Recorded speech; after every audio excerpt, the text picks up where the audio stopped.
안녕하세요. 저는 얼마 전 남편과 이혼하고 시댁과의 지긋지긋한 인연도 끊어버린 30대 후반의 여자입니다.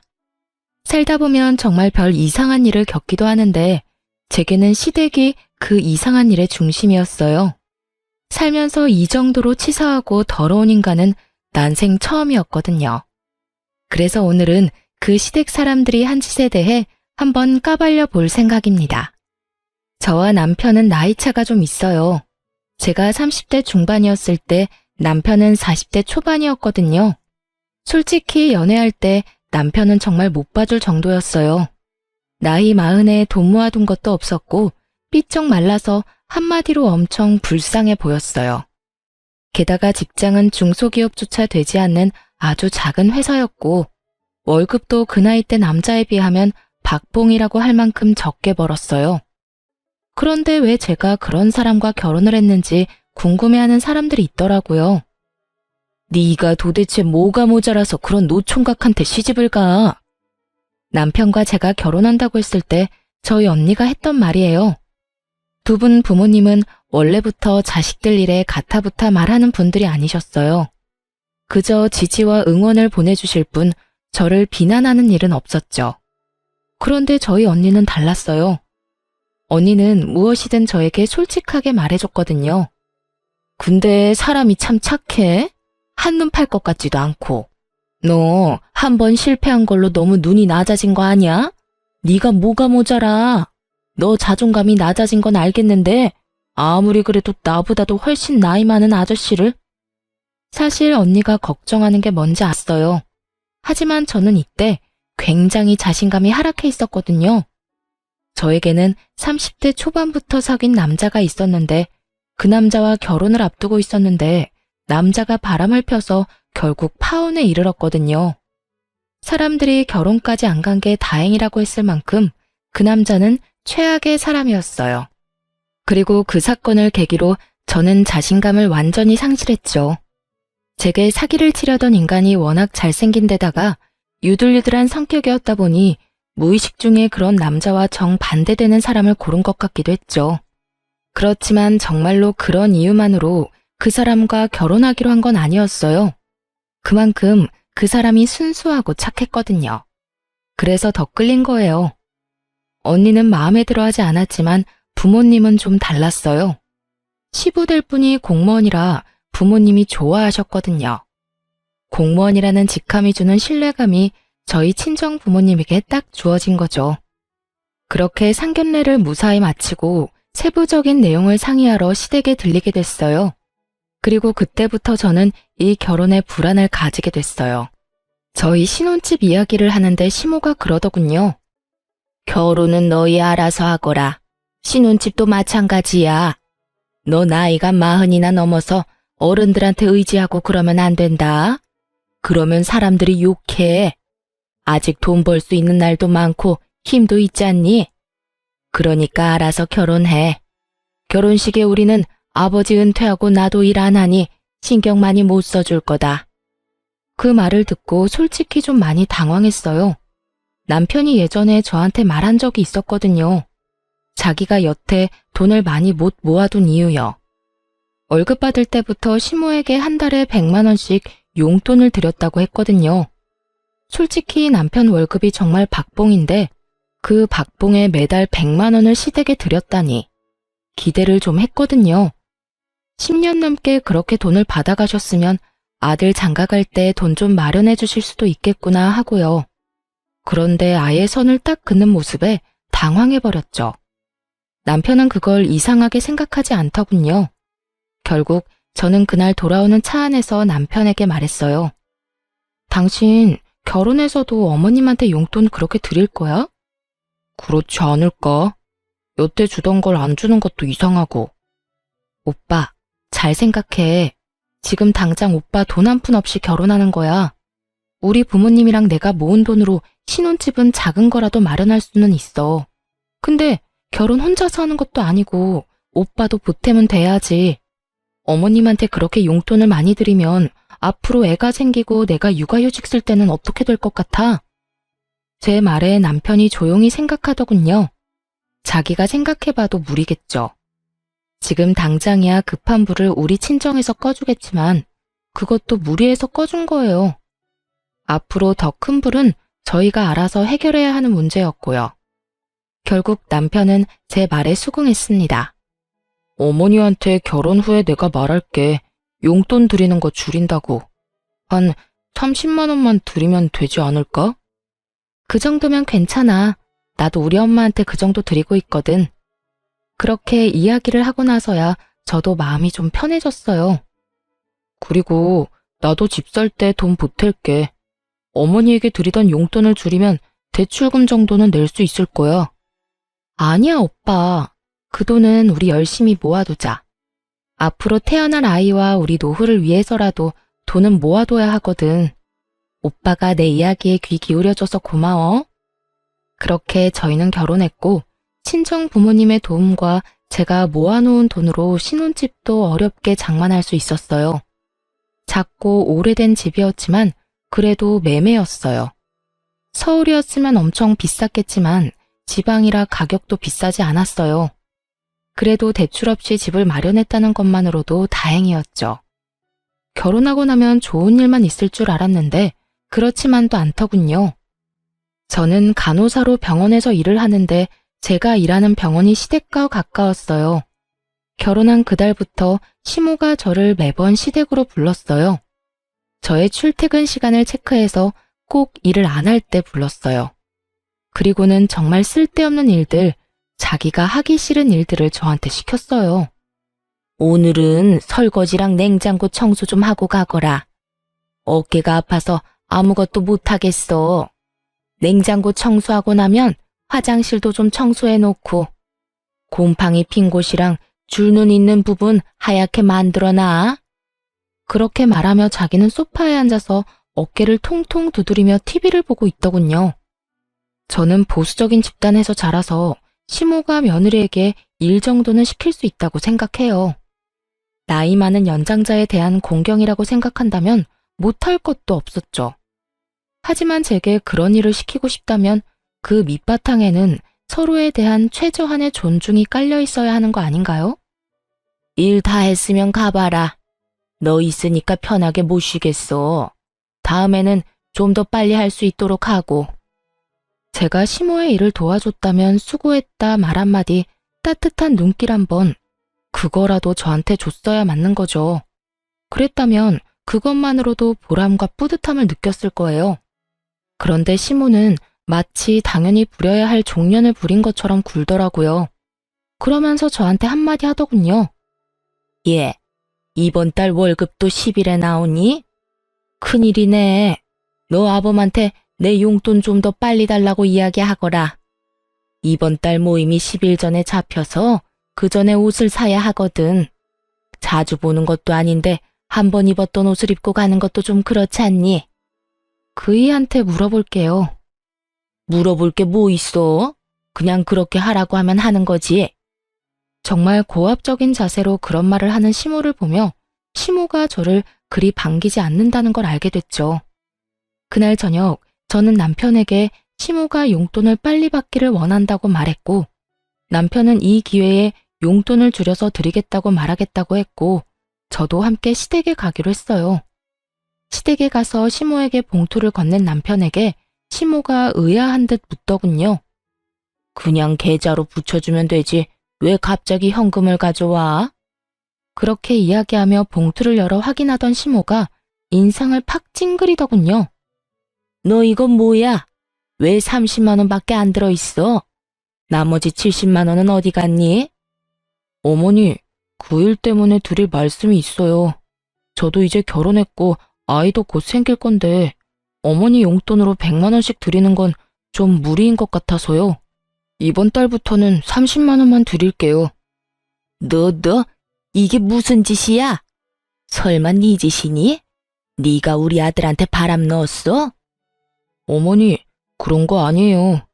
솔직히 지금 결혼하면서 마련한 신혼집도 이 사람이랑 장인어른께서 다 도와주신 거잖아요. 결혼할 때 저는 해간 것도 없고요. 지금 많이 저축해야 애가 태어났을 때 조금이라도 더 큰 집으로 이사 갈 수 있겠죠.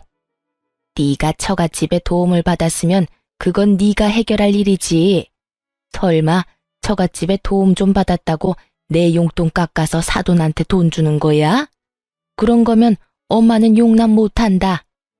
어머님, 그런 거 아니에요. 오빠가 여태껏 살면서 신세진 게 많아서 용돈을 그렇게 드렸잖아요. 하지만 이제는 분가해서 사는데 이러면 두 집 살림이라 돈이 더 많이 들어요. 당장 저 임신이라도 해서 일 못하게 되면 지금 모아놓은 돈으로 버텨야 하는데 저는 집 사느라 돈 다 썼고 오빠는 모아둔 돈도 한 푼 없어요. 그러니 지금부터라도 부지런히 모아야 아이 낳고 살죠. 그러니까 어머님이 이해 좀 해주세요. 무슨 이해를 해? 네가 뭔데? 우리 아들 월급 가지고 이래라 저래라 하는 거니? 너 결혼했다고 우리 아들 월급까지 네 맘대로 할 수 있다고 생각하는 거 큰 오산이야. 왜 네가 중간에서 난리야? 굴러 들어온 돌이 박힌 돌 뺀다더니 딱 그 꼴이구나. 너 이런 식으로 우리 아들이 나한테 주는 돈 갈취하려고 결혼하자고 한 거니? 결혼할 때부터 이상했지. 다 늙은 노총각하고 30대 중반의 젊은 여자가 왜 결혼을 하겠어? 너 돈 때문에 우리 아들이랑 결혼한 거지? 막말도 이런 막말이 없었습니다.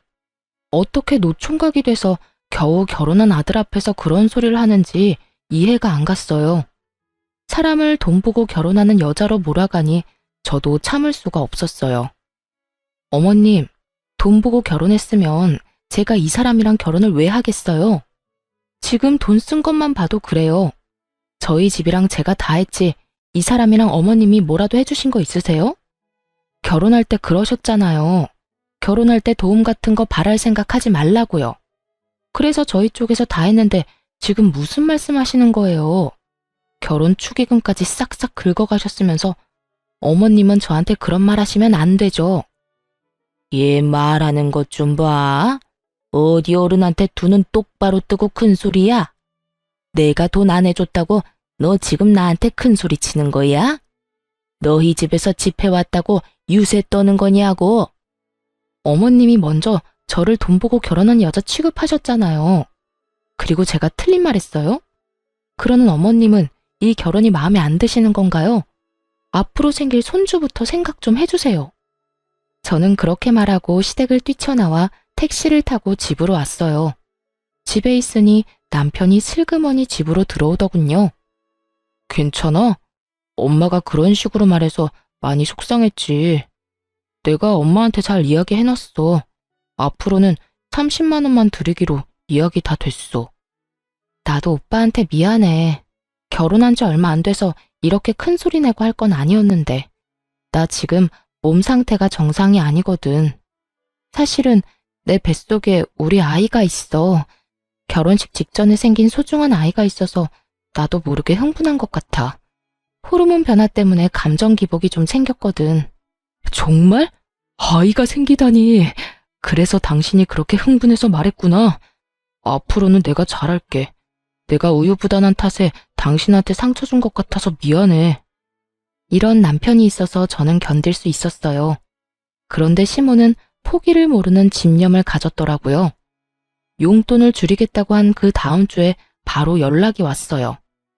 아들, 우리 집이 너무 오래되고 크니까 좀 더 작은 곳으로 갈까 싶다. 그런데 늙어서 시골 들어가는 것도 병원 가는 거 힘드니 안 되고 내가 다니던 병원 근처에 가고 싶은데 돈이 좀 모자라네. 네 이름으로 대출 받아서 돈 좀 마련해 봐라. 옆에서 시모 전화를 함께 듣고 있던 제가 한마디 하려는데 남편이 저를 말리더군요. 어머니, 제가 좀 더 안정기가 되면 말씀드리려고 했는데 저희 아이 생겼어요. 그래서 앞으로 돈 쓸 일은 좀 피할 생각이에요. 지금 있는 집 수리할 곳 있으면 말씀하세요. 제가 보고 수리해야 하는 곳은 수리할게요. 그런데 지금 당장 돈 마련하는 건 무리예요. 아이? 너희 아이가 생겼어? 거짓말 아니야. 나한테 돈 주기 싫어서 애 생겼다고 거짓말하는 거 아니냐고. 무슨 그런 걸로 거짓말을 해요. 어머니, 이제 좀 그만하세요. 저는 괜찮은데 와이프 상처받는 건 안 보고 싶어요. 죄송해요. 그렇게 전화를 끊는 남편을 보니 그제야 마음이 놓였어요. 시모의 그런 막무가내 요청도 막을 수 있게 됐잖아요. 그리고 작은 집으로 옮기면서 돈이 더 필요하다는 시모 말은 진짜 듣고만 있어도 어질하더라고요. 사실 시모는 전업주부로 시부가 주는 돈으로 생활했었는데 사치가 좀 있었거든요. 과시욕도 있고 함께 모임하는 사람들 따라가려니 시부 용돈만으로는 버거웠던 모양이었어요. 그러니 아들 용돈으로 10년 동안 사치스럽게 생활한 모양이었죠. 며느리가 생겨서 이제 그런 생활을 청산해야 하는데 쉽지 않으니 이런 식으로 매번 돈을 요구했어요. 집도 비싼 집으로 가려는 이유는 뻔해 보였어요. 지인들에게 자랑하고 싶었던 모양이었어요. 땅값 비싼 곳으로 이사 갔다고 말이죠. 손주가 생기니 결국은 더 이상 돈을 요구하지는 않더군요. 하지만 그 뒤로는 좀 더 치사한 방법으로 저를 괴롭히기 시작했어요. 제게 반감을 가지고 있다고 생각했는데 나중에 그 속내를 확인하고는 소름이 돋았어요. 평범한 사람이라면 상상도 못할 검은 속내가 있더라고요. 저는 결혼과 동시에 임신을 했고 아이를 낳았어요. 딸은 시모의 의심과는 다르게 남편과 무척 똑같이 생겼었어요. 아무도 남편 아들이 아니라고 생각도 못할 정도로 말이죠. 시댁에는 그 용돈 사건 이후로 잘 가지 않았고 명절과 생일, 어버이날에만 방문하게 됐어요. 그 외의 날에는 남편 혼자 시댁에 들렀죠. 아이가 2살 때였어요. 음식을 차리는 건 거의 다 제 몫이었어요. 시모는 절대로 저를 도와주지 않았어요. 딱 하나, 밥만 시모가 했죠. 그런데 그보다 더 짜증나는 일은 따로 있었어요. 밥을 먹으려고 할 때마다 저를 바깥으로 심부름을 보냈거든요. 시댁에서 마트까지는 적어도 걸어서 왕복 20분은 걸렸어요. 가는데 10분, 장 보는데 10분, 오는데 10분이면 총 30분을 보내는 거죠.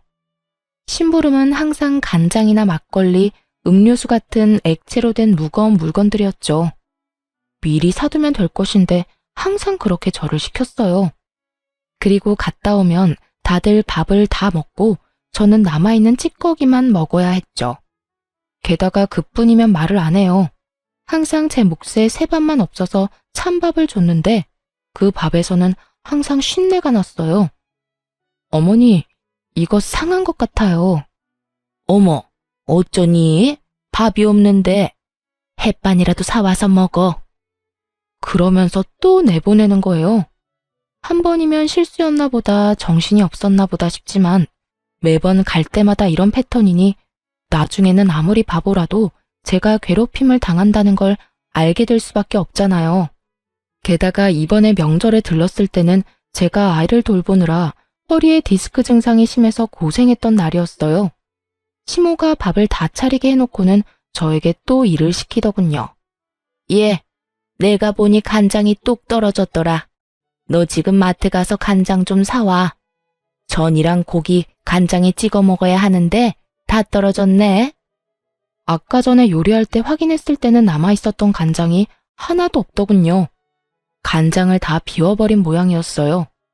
저는 웃으면서 옆에 앉아있는 남편한테 말했어요. 여보, 좀 다녀와요. 나 허리 때문에. 맞다. 어머니, 제가 금방 다녀올게요. 남편이 그렇게 말하며 후다닥 자리에서 일어섰어요. 예, 네가 왜 가? 넌 밥 먹어야지. 이런 일은 원래 며느리가 하는 거다. 어머니, 와이프 지금 허리가 많이 안 좋아요. 병원에서 디스크 증상 너무 심해서 조심하라고 했거든요. 무거운 거 특히 들지 말라고요. 그러니까 제가 다녀올게요. 여보, 조심해서 갔다 와. 금방 다녀올 테니까 다들 밥부터 드세요. 와이프 오늘 점심도 제대로 못 먹어서 배고플 거예요. 그렇게 말하고 남편이 나가버렸죠. 저는 말했어요. 아버님, 식사 늦어서 배고프시죠? 얼른 밥 내올게요. 예, 너는 남편이 없는데 밥이 넘어가니? 어머님, 남편 걱정보다 아버님이 걱정돼서 그렇죠. 아버님도 배 많이 고프실 거예요. 점심을 너무 일찍 드셔서. 그래도 사람이 없으면 기다릴 줄 알아야지. 넌 어떻게 돼 내가 인정머리가 없어?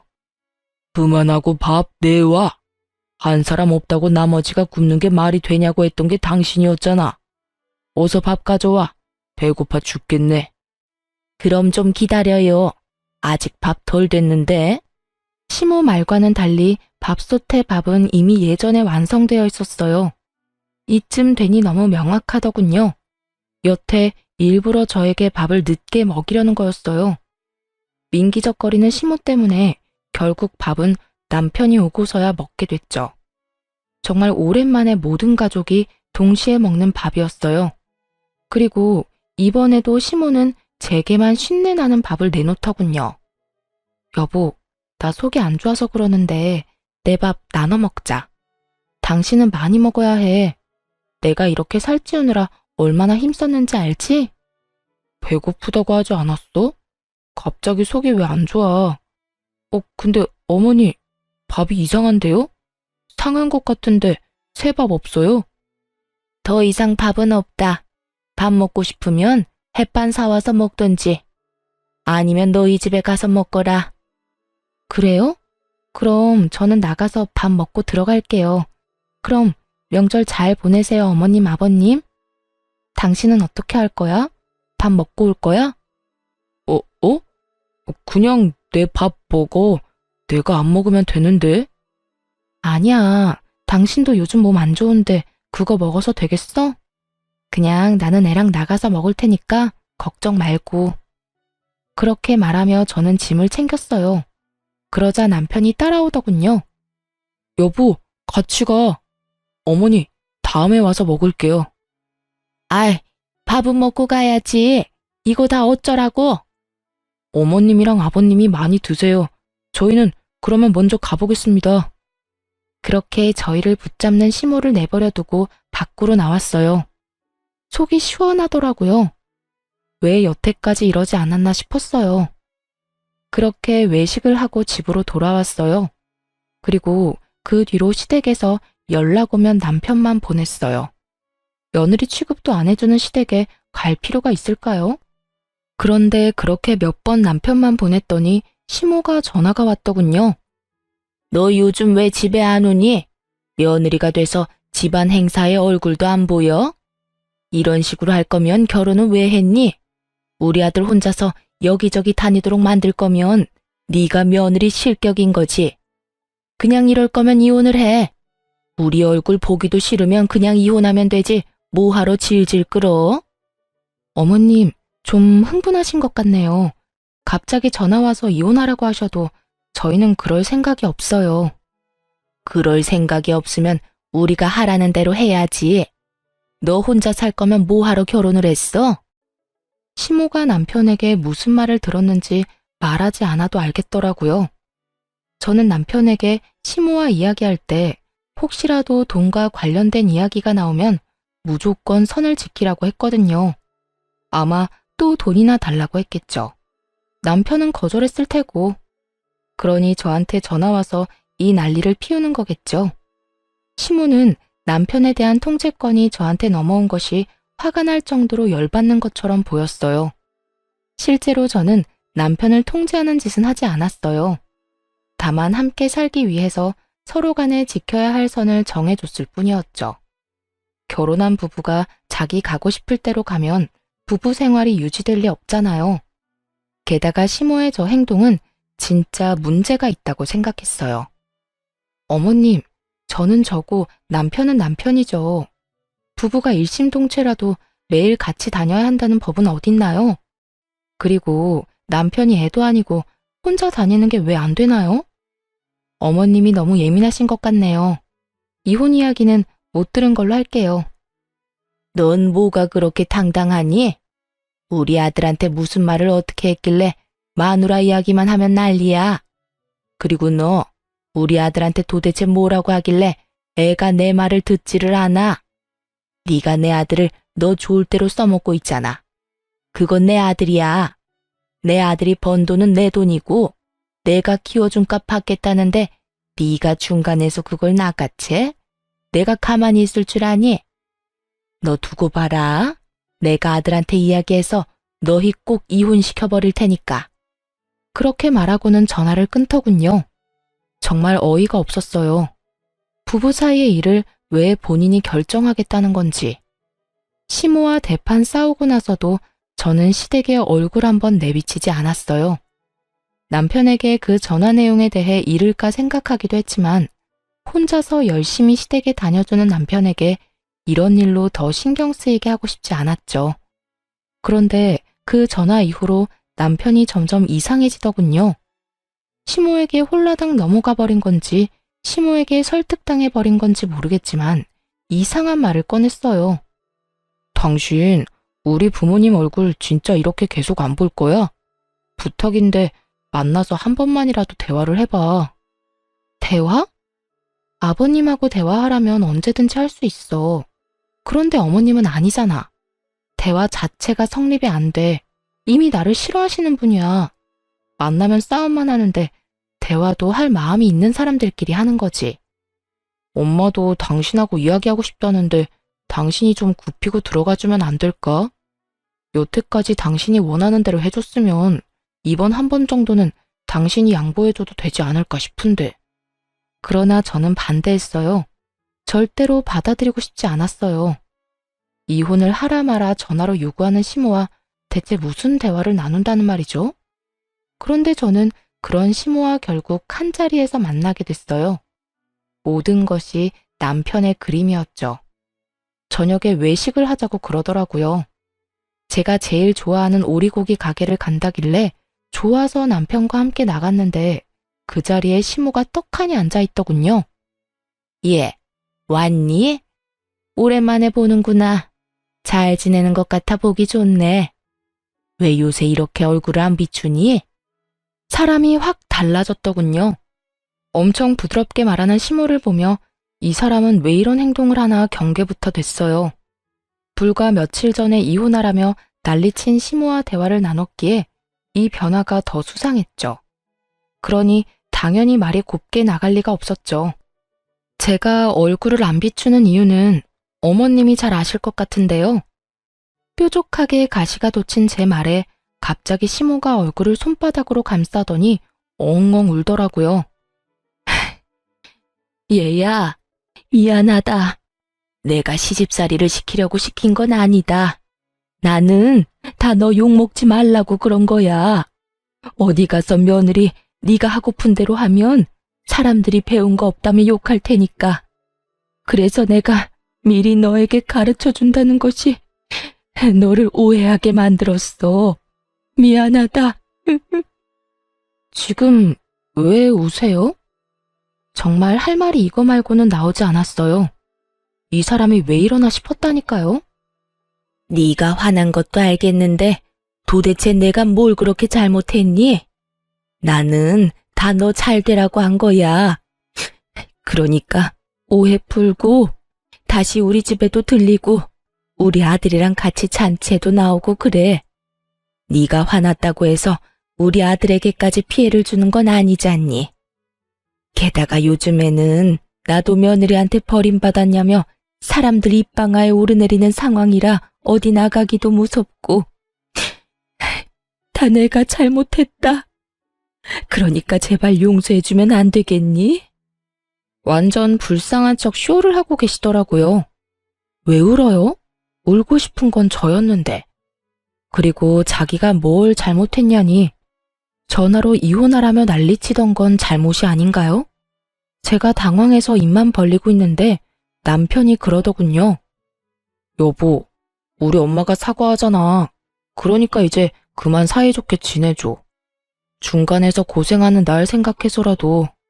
게다가 어머니가 이렇게 울면서 사과하실 정도면 정말로 당신이랑 잘해보고 싶어서 그런 거야. 나는 지금 이 상황 자체가 이해가 안 돼.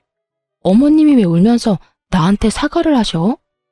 불과 며칠 전에 전화와서 당신이랑 이혼하라고 하셨어. 게다가 당신도 알다시피 상한 밥, 그거 당신은 그날 처음으로 받겠지만 나는 결혼 후 내내 그 상한 밥이 나왔다고. 그것뿐인 줄 알아? 결혼 직후에는 식모처럼 시댁에 불러서 일 시켰잖아. 나더러 지금 그런 상황에 잘해보라고? 나는 어머님의 사과가 진짜라는 생각이 안 드는데 그런 것들 다 통틀어서 미안하다고 먼저 사과하시는 거잖아. 당신 이렇게 속이 좁은 사람이었어? 어른이 먼저 사과하면 받아줘야 하는 게 당연한 일이잖아. 앞으로 그런 일 없겠다고 말씀까지 하셨고. 그러니까 그게 진짜로 사과한 게 아닌 것 같다고. 불과 며칠 전에 나한테 연락 와서 아들이랑 헤어지라고 하신 분이 어머님이야. 그런데 지금 며칠 지났다고 나한테 사과를 하셔? 당신은 그게 이해가 돼? 그렇게 죽일련 살릴련 난리를 피우더니 갑자기 왜? 남편의 어이없는 말에 대꾸를 하며 흙이 시모를 훔쳐보던 제 눈에 정말 경악스러운 모습이 비춰졌어요. 시모가 우리 두 사람의 싸움을 구경하며 싱긋 웃고 있더라고요. 순간 온몸에 소름이 쫙 돋는 거 있죠? 우리 싸우게 하려고 이랬나 싶었어요. 그때 시모가 끼어들었어요. 그만들 해라. 나 때문에 너희들끼리 싸우지 말어. 아들아, 나는 할 만큼 다 했다고 생각한다. 네가 며느리랑 사이좋게 지내라고 해서 사과까지 했어. 내가 뭘 잘못했는지는 모르겠지만 그런 일들이 실수라고 말한들 네 처한테 먹히지도 않겠지. 네가 며느리와 헤어진다고 해도 나는 안 말린다. 어른인 내가 먼저 사과까지 했는데 그 사과마저도 안 받아들인 사람이야. 그런 사람을 집에 데려다 놓는 거 반대다. 그러니 앞으로는 너도 우리 집에 오지 말 거라. 어머니, 갑자기 그게 무슨 말씀이세요? 저랑 연을 끊으시겠다는 말이에요? 그래, 네 처가 이렇게 협조가 안 되면 우리가 연을 끊는 게 맞는 거지. 시모는 교묘하게 남편을 선동하기 시작했어요. 양자택일이었죠. 와이프냐 부모냐 고르라는 거였어요. 남편이 중간에서 갈팡질팡 하더군요. 저는 그 갈팡질팡에 더 배신감이 느껴졌어요.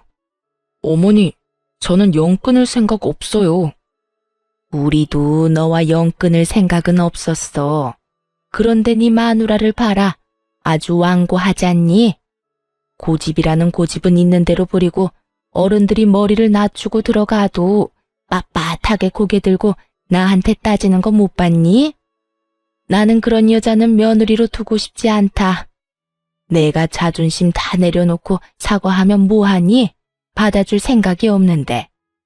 당신 진짜 우리 엄마랑 화해 안 할 거야? 엄마가 이렇게까지 말하는데 도대체 뭘 더 바래? 와, 당신이 이렇게까지 이기적인 사람인지 몰랐어. 나랑 우리 엄마가 이렇게 고개 숙이고 들어갔으면 받아주는 척이라도 해야 하는 거 아니야? 그리고 막말로 시댁 어른이잖아. 어떻게 너는 네 생각만 해? 네가 힘들다고 나랑 부모님 관계 다 망쳐놓는 게 말이 되는 일이야? 아들, 됐다. 더 이상 설득하려 하지 마. 이해가 안 되는 사람들은 평생 이해를 못해. 내가 이것 하나만 확실히 말하마. 재산 분할은 확실하게 해라. 돈 문제는 확실하게 해야 뒤탈이 없어. 너희가 이혼을 하든 뭘 하든 상관은 없는데 이 엄마는 네가 재가를 해도 더 좋은 여자를 만날 수 있을 거라고 확신해. 아예 이혼을 하라고 등을 떠밀고 있더군요. 결국 식사도 제대로 못하고 집으로 돌아온 저는 남편에게 말했어요. 진짜 나랑 헤어질 거야? 당신이야말로 나랑 헤어지고 싶지 않으면 어머니 말씀 좀 들어. 일 그거 시키는 거 가지고 왜 그렇게 민감하게 굴어?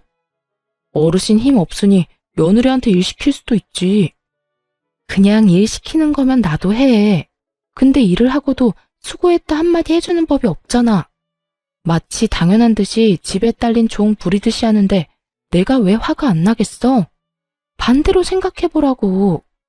우리 엄마가 오빠를 마음대로 불러서 일 시켜먹고 일 다 했으니까 빨리 너희 집에 가라고 하면 기분이 좋겠어? 그리고 어머님 아까 나한테 사과하신 것도 다 거짓말이야. 우리 둘이 싸울 때 어머님 웃고 계셨다고. 너 도대체 어디까지 우리 엄마를 모욕할 거야? 엄마가 왜 그런 짓을 하는데? 울면서 사과하는 모습이 애처로워 보였는데 네 눈에는 그게 웃는 것처럼 보였어? 아, 진짜 말이 안 통하네. 우리 이혼이라도 해봐. 어머님이 당신한테 돈 이야기 안 할 것 같아? 분명히 돈 이야기할 거 뻔하다고. 어머님 용돈이 나 때문에 줄어들었다고 생각하시니까 당연히 우리 둘 이혼시키고 싶어 하시는 거고 다 당신 돈 때문에. 그만 좀 해. 부모님이 나한테 그럴 리가 없잖아. 여태껏 내가 부모님한테 드린 거야. 그리고 틀린 말은 아니잖아. 당신 때문에 줄였던 거. 그래서 내가 어머님한테 주는 용돈 적게 주라고 했다고 지금 나한테 화내는 거야? 그러면 적게 주자고 했을 때 차라리 화를 냈었어야지. 당신도 거기 수긍했으면서 왜 이제 와서 사람 뒤통수를 때리는 건데? 됐다 됐어. 그냥 헤어지자. 이혼해. 나는 내 말 믿지 않으려는 사람하고 더 이상 같이 살기 싫어. 진짜 이렇게까지 해야겠어? 좀 굽히고 들어가라고. 싫다고. 어머님 저러는 거 당신에 대한 통제권을 나한테 뺏겠다고 생각해서 그런 건데 게다가 울면서 사과하는 사람이 뒤에서 웃고 있으면 그게 진심일 리가 없잖아. 당신하고는 말 안 통하니까 그냥 이혼해. 나도 이딴 식으로 매번 부딪히기 싫으니까. 저는 그렇게 남편과 이혼 서류를 냈어요. 결국 남편에 대한 통제권은 시모에게 넘어갔고 저와 남편은 이혼 소송을 진행했어요. 서로 변호사 선임한 직후 저는 남편에게 시모와의 마지막 통화 내용을 보내줬어요. 저도 예전에 자동 녹음 기능을 켜놨던 건데 그게 켜져 있어서인지 시모와의 대화가 자동으로 녹음이 됐더라고요. 그 통화 내용이 남편에게 어떤 식으로 작용했는지 모르겠지만 통화 내용을 보내고 나서 며칠 뒤에 남편이 잠깐 만나자고 하더군요. 이혼 때문에 할 이야기가 있다고요. 저는 만날 생각 없었지만 남편이 제가 일하는 병원 앞으로 찾아와서 기다리고 있더라고요. 결국 남편과 대화를 하게 됐는데 살이 엄청 빠졌더라고요. 고작 몇 주 만에 말이죠. 무슨 일로 보자고 한 거야? 난 할 말 없어. 이야기는 변호사 통해서 하면 되잖아. 여보, 이혼은 없던 일로 하면 안 될까? 당신이 그때 그랬지. 어머니가 내 돈 때문에 이혼하라고 하는 것 같다고 말이야. 정말로 그런 것 같아서 그래. 어머니한테 당신이 이혼하자고 했다고 하니까 갑자기 웃으시면서 잘 됐다고 하시더니 용돈부터 100만 원으로 다시 올려달라더라. 난 잘못 들은 건 줄 알았어. 당신 말대로 돈 이야기부터 할 줄은 정말 상상도 못해서. 남편은 경황이 없는 목소리로 제게 하소연하듯 말하더군요. 그래서? 그래서라니, 당신 말이 다 맞았으니까 내가 잘못했다고. 그러니까 우리 이혼 없던 걸로 해줘. 내가 알던 어머니가 아니었어. 그러니까 당신이 맞았던 거지. 그 전화 내용도 확인해보니까 다 사실이었고 어머니가 그때 나한테 한 말이 더 소름 끼쳤어. 다음에는 용돈 많이 주는 돈 많이 버는 며느리 찾으라고. 그러면서 어머니 덕분에 이혼하는 거니까 위자료나 재산 분할 받으면 반은 내놓으라고 하시는데 그리고 집이 허름하니 우선 나더러 대출받아서 집부터 옮겨서 같이 살자고 하더라고. 같이 살면서 또 얼마나 뜯어가시려는지 그 말 듣는데 내가 진짜 헛다리 짚었다는 생각밖에 안 들더라. 남편이 초췌해진 얼굴을 쓸어내리며 말하더군요. 빌빌거리며 다 죽어가는 인간 인공호흡기 꽂아줬더니 제 손으로 인공호흡기 빼고는 다시 삐쩍 말라가다가 이제야 정신을 차린 모양이었어요. 참 웃긴 게 그렇게 시모가 남편 돈을 원하는 거였다고 말해줘도 그때는 들은 척도 안 하더니 직접 귀로 들으니 또 달랐나 봐요. 내가 몇 번이나 이야기했을 때는 믿지도 않았으면서 이제야 정신이 들었어? 근데 어쩌나? 나는 이미 당신한테 정 떨어진 지 오래됐는데? 결혼이라는 건 신뢰를 바탕으로 이뤄지는 건데 당신은 그걸 깼어. 나를 의심하기 시작한 순간부터 당신이랑 내 사이는 깨진 거라고. 그리고 그건 다시 못 붙여. 당신 어머니가 그 사람인 이상 우리는 또 깨질 거니까. 그러니까 내가 어머니와 연락 끊을게. 진짜로. 이번에는 당신 말 제대로 들을 테니까 제발 부탁이야. 난 당신 받아줄 생각도 없고 다시 만나고 싶은 마음도 없어. 당신이 나한테 준 게 얼마나 큰 배신이었는지 당신은 모르지? 그리고 나는 한 번 배신한 놈은 다시 배신할 가능성이 높다고 생각해. 그러니까 여기서 깔끔하게 끝내는 게 맞는 것 같아. 앞으로 이런 일로 연락하지 마. 그리고 당신이 당신 엄마랑 연을 끊든 말든 이제 와서 나랑 무슨 상관이야? 이 이혼은 당신 선택으로 결정된 건데 진짜 웃기다. 어머니 탓하면 마음이 좀 시원하니? 어머님이 잘못한 건 누가 봐도 당연한 건데 그런 어머니한테 홀라당 넘어간 너한테는 잘못이 없다고 생각하나 봐. 그런데 네가 제일 나빠. 믿을 것처럼 해놓고 결국에는 배신하는 인간. 그렇게 남편 놈에게 일침을 하고 돌아섰죠. 그렇게 저희는 이혼을 했어요. 결혼 기간이 길지 않아 결국 제 명의의 집은 제 것이 되었고 아이도 제가 키우게 됐어요. 고부 갈등으로 인한 이혼이라는 제 주장도 받아들여져 남편 놈이 제게 위자료를 지급하게 됐죠.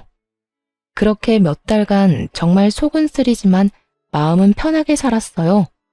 그런데 하루는 망할 아줌마한테서 연락이 왔더라고요. 너 우리 아들 어디로 빼돌렸니? 위장 이혼해놓고 여전히 우리 아들이랑 같이 사는 거 맞지? 뜬금없는 소리를 해대는 통에 저도 당황했어요. 이혼한 사람을 왜 여기서 찾아요? 저랑 같이 안 살아요. 거짓말 하지 마. 이놈이 너 아니면 우리를 이렇게 버리고 갈 리가 없어. 지금 집안이 어떤 꼴인지 알기나 하니? 아들이 줄 돈으로 갚으려고 했던 카드값이랑 대출금 못 갚아서 신용불량자 돼서 집으로 차 앞딱지가 붙었어. 집 꼴이 말이 아니야. 그 와중에 짐 싸서 도망이 나가? 네가 우리 아들 숨긴 거 맞잖아. 딱 보니 견적이 나오더라고요. 전 남편이 부모를 놔두고 도망쳤더라고요. 하긴 감당이 되겠어요. 결혼했을 때는 자기 월급이 자기 것이었겠지만 이혼하고 나니 자기 월급이 시모 것이 되어버렸으니 말이죠. 전 이혼하고 딱 한 번 봤어요. 저한테 다시 살자고 하더라고요. 그 사람 도망간 이유 알고는 있으세요? 저한테 그러던데요. 어머니가 자기를 돈으로 본다고요. 제가 마지막에 어머님이 저랑 통화한 내용도 전 남편한테 보내줬거든요. 그거 보고 큰 깨달음을 얻었던 건지도 모르죠. 그래서 기분이 어떠세요? 돈줄인 아들 저한테서 되찾아가려다가 결국 아들한테 버림받게 되신 기분이? 너 그걸 말이라고? 결국 그놈의 돈 때문에 아들도 돈도 다 잃어놓고 누굴 탓해요 지금? 당신이 뿌린 그대로 돌려받는 거니까 괜히 저한테 뭐라 하지 말고 아들 있을 법한 곳이나 찾아보세요. 찾아봐야 그 사람이 받아줄지 안 받아줄지는 모르겠지만 말이죠. 저는 실컷 비웃어준 다음에 전화를 끊었어요. 이날이 정말 가장 속이 시원한 날이었어요. 가슴에 박혀있던 돌덩이가 쑥 하고 내려간 기분이었거든요. 돈 때문에 안달이 나서 저한테 전화해서 아들 찾는 모습을 보니 그냥 조용히 자식 부부 이혼하도록 선동질만 안 했으면 평온하게 노년을 맞이할 수 있었을 텐데 결국 자기 마음대로 아들을 휘두르려다가 아들에게도 버림받고 돈까지 없어서 허우적대고 있잖아요. 솔직히 시모가 금방 전 남편을 찾을 거라고 생각했어요. 직장으로 찾아가면 금방 볼 수 있을 테니까요. 그런데 나중에 보니 직장도 그만뒀더라고요. 저한테 거절당하고 꽤나 상심이 컸는지 지방으로 내려가 직장을 구했다고 들었어요. 시모가 찾을 수 없도록 아예 아주 멀리 가버렸더라고요. 나이가 있어서 좋은 직장은 구하지 못하고 생산직 공장에 들어가 돈을 벌고 있었어요. 나이가 적은 것도 아니고 40 중반에 집도 마누라도 자식도 잃고 부모까지 스스로 내던지고 아무도 모르는 지방에서 집과 직장만 오가는 삶을 선택했더라고요. 딱하지만 제가 도울 수 있는 건 없었어요. 그렇다고 제가 제 스스로 다시 지옥으로 몸을 밀어 넣는 짓은 할 수는 없잖아요. 누군가는 남편이 참 불쌍하다며 다시 잘해보지 않겠냐고 그렇게 말하기도 했지만 다시 붙인다고 깨진 조각에서 물이 안 새는 건 아니죠. 그리고 저도 살아야 하잖아요. 남편이 불쌍한 삶을 산다고 제가 힘들고 상처 입었던 일들이 사라지는 것도 아니고요. 그리고 전 남편이 떠난 시댁은 완전 망해버렸더라고요. 자식 새끼가 돈 다 갚아줄 거라고 자신만만하게 돈 낭비하던 시모가 결국에는 그걸 고스란히 다 갚아야 했고 가진 돈으로 해결이 안 되어서 결국 집까지 팔았더군요. 나중에는 단칸방으로 이사 갔다고 하더라고요. 거기 들어가서는 시모보다 7살이나 많은 시부가 병을 얻는 바람에 요양원까지 보내야 했고요. 자식이 사라졌으니 보호자도 없이 시모가 직접 보살피겠죠. 그 지경이 될 때까지 참 어떻게 그렇게 펑펑 돈을 썼는지. 전 남편은 자기 부모님이 그런 상황인데도 부모에게 도움을 주기는커녕 아무것도 안 하고 그냥 자기 할 일만 열심히 한다고 하더라고요. 그만큼 가슴속에 사무친 게 많은 건지 아니면 시모에게 받은 배신감이 그만큼 컸던 건지 그건 본인 빼고는 아무도 모를 거예요. 저는 남자에게 크게 당한 게 벌써 2번째라 이제는 연애나 결혼은 아주 넌덜머리가 나요. 아이 키우며 평온하게 시간을 보내는 것도 나쁘지 않고요. 간호사 일이 바쁘기는 하지만 이제는 큰 병원에서 나와서 개인 의원에서 일을 하며 시간을 좀 더 여유롭게 쓰고 있거든요. 그래서 아이와 함께할 시간도 더 많고요. 자식을 돈으로 생각하는 시모가 어디까지 망가진지 확인하고 나니 아이를 키울 때 더 신중해지더라고요. 저런 부모는 되지 말아야겠다는 생각을 자주 해요. 제 글을 읽고 계신 여러분들도 주변에 자식을 돈으로 생각하는 부모나 시부모가 있으면 조심하세요. 욕심은 한도 끝도 없더라고요. 저는 그래도 초반에 빠져나올 수 있어서 천만다행이라고 생각하고 있거든요. 글을 쓰다 보니 길어졌네요. 글 읽어주셔서 무척 감사합니다. 모두들 좋은 하루 보내세요.